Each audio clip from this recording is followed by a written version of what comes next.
Friends, இன்னைக்கு நம்ம வீடியோவில் முக்கியமாக பார்க்க போகிறது ஒவ்வொரு மனிதனுக்கும், குறிப்பாக குடும்ப பெண்களுக்கு பொறுமை இதனுடைய முக்கியத்துவம் என்ன அப்படிங்கிற பற்றி தான் இந்த வீடியோவில் பார்க்க போகிறோம். இன்னைக்கு நிறைய குடும்பங்கள்லாம் பொறுமை இல்லாமல் அவசரப்பட்டு வார்த்தைகளை விட்டு அந்த வார்த்தையின் மூலமாக குடும்பமே சின்ன பின்னமாக போயிருக்கிறத நம்ம நிறைய குடும்பங்களை பார்க்குறோம்.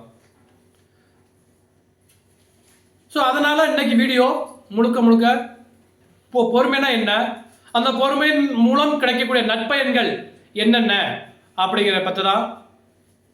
ஸோ இந்த வீடியோவை ஸ்கிப் பண்ணாமல் பாருங்கள், கண்டிப்பாக ஒரு பயனுள்ள தகவல் நமக்கு கிடைக்கும். ஸோ இது வரைக்கும் நம்ம வீடியோவை சப்ஸ்கிரைப் பண்ணால் பார்த்தீங்கன்னா சப்ஸ்கிரைப் பண்ணிடுங்க. இப்போ ஒரு மாப்பிள்ளைக்கு பெண் பார்க்கு படம் நடக்குது. மாப்பிள்ளை வெளிநாட்டில் இருக்காரு, வீட்டில் அம்மா அப்பா மட்டும்தான் இருக்காங்க. அப்போ என்ன பண்ணுறாங்க, வாட்ஸ்அப்பில் ஃபோட்டோ அனுப்புகிறாங்க. வாட்ஸ்அப்பில் ஃபோட்டோ அனுப்புறதுனால எப்படி இருக்கும், ஒரு சாதாரணமே பெண்கள் எப்போவுமே அழகுதான், அதுலேயும் இன்னும் மேக்கப் பண்ணாங்கன்னா இன்னும் ரொம்ப அதை விட அதிகமாக ரொம்ப அழகாக இருப்பாங்க. ஸோ அந்த விதத்தில் ரெடி பண்ணி ஒரு ஃபோட்டோ அனுப்பிவிட்றாங்க. மாப்பிள்ளைக்கு ஃபோட்டோவை பார்த்துட்டு ரொம்ப பிடிச்சி போச்சு, அவருக்கு ரொம்ப சந்தோஷமாக இருக்காரு. ஆகா, நமக்கு இப்படிப்பட்ட அழகான மனைவியா அப்படின்னு சொல்லி அவரும் ஓகே பண்ணிடுறாரு. திருமணத்துக்கு நாட் குடிச்சு அந்த வேலைகள், திருமண வேலைகள்லாம் போய்கிட்டு இருக்கு. திருமணத்திற்கு முதல் நாள் ஊர்லேருந்து தம்பி வர்றாப்புல, மணமகன் வந்துட்டாரு. அடுத்த நாள் காலையில் சந்தோஷமாக இருக்காங்க. வீடே ரொம்ப கலகலப்பாக இருக்கு. மாப்பிள்ளை எல்லாம் ரெடி பண்ணி மணவரையில் போய் உட்கார்றாரு. அப்போ பெண்ணை கூட்டிகிட்டு வர்றாங்க. ஒரு ஃபோட்டோ அனுப்புறதுக்கே அவ்வளோ ரெடி பண்ணவங்க, திருமண நாள் என்று எப்படி இருப்பாங்க, அதை விட இன்னும் கொஞ்சம் மேக்கப் நல்லா பண்ணியிருந்தாங்க. ஸோ இவருக்கு ரொம்ப சந்தோஷமாக இருந்துச்சு. ஓகே, ஃபோட்டோவில் பார்த்த மாதிரி தான் இருக்காங்கன்னு சொல்லி இவர் ரொம்ப ஹாப்பியாக இருக்காரு. அதே மாதிரி பொண்ணுங்க ரொம்ப ஹாப்பியாக இருக்காங்க. அன்னைக்கு இவ்வளோ சம்பிரதாயங்கள்லாம் முடிஞ்சது. அன்னைக்கு இரவு பொண்ணு மாப்பிள்ளை ரூமுக்கு போகிறாங்க. நார்மலாக எப்போதும் போல உள்ள மாதிரி போகிறாங்க. அவர் பெண்ணை பார்த்தோன்னே அவர் அப்படியே அப்செட் ஆகுறாரு. ஆனால் வார்த்தைகள் எதுவும் பேசலை, அமைதியாக இருக்காரு. அப்போ அவங்களுக்குள்ள ஒரு சின்ன மிஸ் அண்டர்ஸ்டாண்டிங். ஒரு மாப்பிள்ளை கேட்குற, பொன் பார்க்க வரையில் ஃபோட்டோ அனுப்புனது இன்னைக்கு இருந்தது, இப்போ நீங்கள் வந்திருக்கிறதுக்கும் டோட்டலாக வித்தியாசம் இருக்குது, எனக்கு ஒன்றை பிடிக்கல, நீங்கள் என்னை ஏமாத்திட்டீங்க, என்னை சீட் பண்ணிட்டீங்க, எல்லாரும் சேர்ந்து என்னை மறைச்சி என் தலையில் கட்டி வச்சுட்டாங்க, எனக்கு உனக்கு சுத்தமாக பிடிக்கல அப்படின்னு சொல்லி வார்த்தைகளாலே அந்த பெண்ணை மன கஷ்டப்படுத்துறாரு.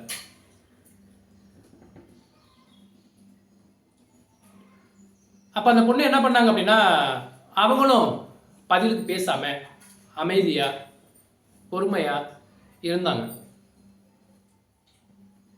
சரி, இப்படியே ஒரு நாள், 2 நாள், 1 வாரம், 2 வாரம், இப்படி மாசங்கள் ஓடிடுச்சு. அவங்களுக்குள்ள ஒரு சின்ன புரிதல் இல்லை, ஒரு சரியான அண்டர்ஸ்டாண்டிங் இல்லை. கணவர் வரப்போக அப்படி இருக்கிறப்ப மனைவி எதுவும் கண்டுக்கல. ஆனால் அளவுக்கு அதிகமாக கணவரை நேசிக்க ஆரம்பிச்சாங்க. அவர் வெறுத்தா என்ன, நமக்கு ஒரு நல்ல கணவர் கிடைச்சிருக்காரு, நமக்கு இன்னைக்கு இல்லாட்டி என்னைக்கோ ஒரு நாள் நம்மளை புரிஞ்சுக்குவாரு அப்படிங்கிற ஒரு எண்ணம் அவங்க மனசுல ஆழமா பதிஞ்சிருந்தது. அவங்களோட நம்பிக்கை எந்த அளவுக்கு உண்மையா இருந்திருக்கும், அவங்க எந்த அளவுக்கு அவங்க வீட்டுக்காரர் நினைச்சிருப்பாங்க, அதுதான் காதல். அந்த காதல் அவர் கை கொடுத்துச்சா, கை கொடுக்கலையா, அந்த காதலுக்கு ஒரு பொறுமை உதவுச்சா, உதவலையா. சில மாதங்கள் தள்ளி போச்சு. அப்போ ஒரு நாள் பார்த்தா அவங்க வீட்டுக்காரருக்கு திடீர்னு நெஞ்சுவலி, ஹார்ட் அட்டாக்னு சொல்லுவாங்களா, திடீர்னு நெஞ்சுவலி வந்துருச்சு. அவர் அழுக ஆரம்பிக்க, ஐயோ அம்மா அம்மா அப்படின்னு அழுகிறாரு. அதை பார்த்த மனைவி என்ன பண்றாங்க, அவர் அழுததை விட அளவுக்கு அதிகமா, அதை விட அவர் வீட்டுக்காரர் கணவர் அழுததை விட 4 மடங்கு, 5 மடங்கு, 10 மடங்குன்னு இப்படி அளவுக்கு அதிகமா வீட்டை சுத்தி முடியாறாங்க.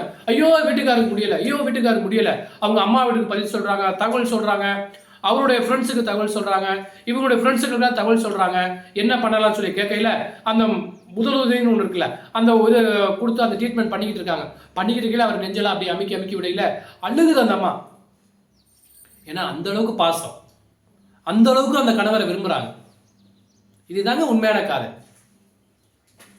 விடலை, டக்குன்னு அவங்க ஃப்ரெண்ட்ஸுக்குலாம் கால் பண்ணி ஒரு கார் எடுத்து வந்துட்டார். கார் எடுத்துட்டு வந்து மாப்பிள்ளையை தூக்கி போட்டு அவங்க மடியில் படுத்து போட்டு அப்படியே தடவி கொடுத்து அப்படியே ஹாஸ்பிட்டல் போகிறாங்க. அப்பவும் சும்மா விடல, அண்ணா அண்ணா கொஞ்சம் வேகமாக போங்கண்ணா, இவருக்கு நெஞ்சு வலி ரொம்ப வலிக்குதுண்ணா, போங்கண்ணா வேகமா அப்படின்னு சொல்லி டிரைவரையும் ஒரு ஊக்கப்படுத்தி அண்ணா வேகமாக போங்கன்னு பார்த்து வேகமாக புஷ் பண்ணுறாங்க. இவர் மடியில் படுத்துருக்கிறாரு. இது வரைக்குமே மனைவியை தொடாதவர், மனைவியை முகம் கூட பார்க்காதவர், மனைவியை தொட்டு கூட பார்க்காதவர் அன்னைக்கு முத மடியில் படுக்க போட்டு ஐயோ அழுகாதீங்க சரியா போயிடும் இப்படி சொல்லி சமாதானப்படுத்தி அவரை அழுததை விட இவங்க மேலும் அழுது அவங்க சமாதானப்படுத்திக்கிட்டே ஹாஸ்பிட்டலுக்கு போயிட்டாங்க. இவர் அப்படியே யோசனை பண்ணிக்கிட்டே இருக்கார். மடியில் படுத்துக்கிட்டு அப்படியே அவர் நெஞ்சு வலியோட, ஆஹா இப்பேற்பட்ட பொண்ணையா நம்ம ஒதுக்கணும், இப்பேற்பட்ட மனைவியா நம்ம இது பண்ணணும், ஐயோ நம்மளை விட கூட ரொம்ப ஃபீல் பண்ணுறாங்களே அப்படின்னு சொல்லி இவரும் ஃபீல் பண்ணுறாரு. அந்த வாக்கில் ஆஸ்பத்திரியில் உள்ளே போயிட்டாங்க. அவசர சிகிச்சை பிரிவில் சேர்த்துட்டாங்க. சேர்த்த பிறகு எல்லாம் ஓரளவுக்கு நார்மல் ஆயிடுச்சு. ஒரு நாள் 2 நாள் சரியாயிடுச்சு. கொஞ்சம் நெஞ்சு வலியில் நிற்க ஆரம்பிச்சிருச்சு. எல்லா ட்ரீட்மெண்ட் முடிஞ்சிருச்சு. இதுக்கெல்லாம் எல்லா காரணம் அப்படின்னு பார்த்து அந்த மருத்துவரும் அவருடைய குடும்ப உறுப்பினர்கள்லாம் அவருக்கு அட்வைஸ் பண்ணுறாங்க. இந்த நெஞ்சு வலி வர்றதுக்கு முக்கிய காரணம் உங்களுடைய புகைப்பிடிப்பதன் ஒரு பழக்கம் தான், ஸோ இதை குறைச்சிக்காங்கன்னு சொல்லி டாக்டர் எல்லாம் அவங்களுக்கு அட்வைஸ் பண்ணுறாங்க. ஆனால் அந்த பொண்ணோட அழுகை அப்பவும் நிற்கலை. அந்த பொண்ணு சம்மந்தப்பட்ட உறவுகள் எல்லாம் வந்துட்டாங்க, கணவர் சம்மந்தப்பட்ட உறவுகள்லாம் வந்துட்டாங்க, எல்லாரும் சுற்றி நிற்கிறாங்க. ஆனால் அந்த அம்மா மட்டும், மனைவி மட்டும் ஓரமாக நின்று அழுதுகிட்டே இருக்காங்க. ஐயோ என்னாச்சோ அப்படியே ரொம்ப ஃபீல் பண்ணி அழுதுகிட்டே இருக்காங்க. அப்போ டாக்டர்லாம் அவருக்கு அட்வைஸ் பண்ணிக்கிட்டு இருக்கல, ஓரமாக நின்று பார்த்துக்கிட்டு இருக்காங்க.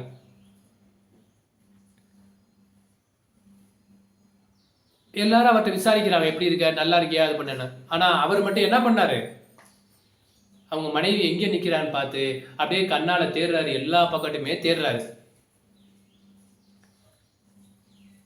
ஆஹா, நம்ம இத்தனை நாளாக இப்பேற்பட்ட மனைவியை நம்ம ஒதுக்கி வச்சிருக்கோம், நம்ம மேலே இவ்வளவு பாசமாக இருக்காங்களே, இது நம்ம மேலே ரொம்ப தப்பு அப்படின்னு சொல்லி அப்போ ஃபீல் பண்ணி ரொம்ப உணர ஆரம்பித்தார்.